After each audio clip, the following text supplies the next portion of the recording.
To troubleshoot Phantom Wallet import wallet issues, start by ensuring you have the correct seed phrase or private key.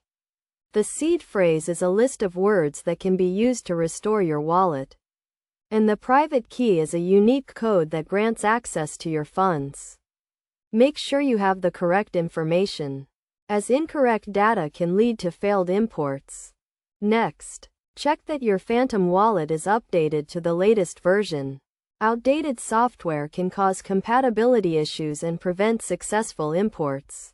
Update your wallet and try importing again to see if the issue is resolved. Another common issue is incorrect network selection. Phantom Wallet supports multiple blockchain networks, and selecting the wrong one can prevent the import process. Ensure you have selected the correct network, such as Solana or Ethereum, before attempting to import your wallet. If you are still experiencing issues, try resetting your wallet. This will remove all existing data, so be sure to back up any important information before doing so. Resetting your wallet can resolve issues caused by corrupted data or configuration problems.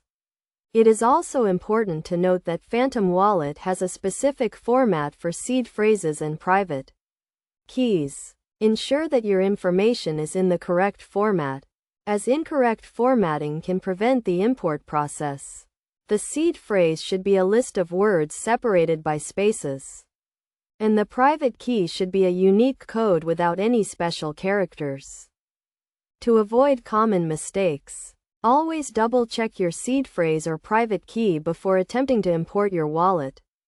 It is also a good idea to test your seed phrase or private key on a small test wallet before importing it into your main wallet. This will help you identify any issues before they cause problems with your main wallet. In conclusion, troubleshooting Phantom Wallet import wallet issues requires attention to detail and a systematic approach. By ensuring you have the correct seed phrase or private key, updating your wallet, selecting the correct network, resetting your wallet if necessary, and following best practices, you can resolve common import issues and successfully import your wallet.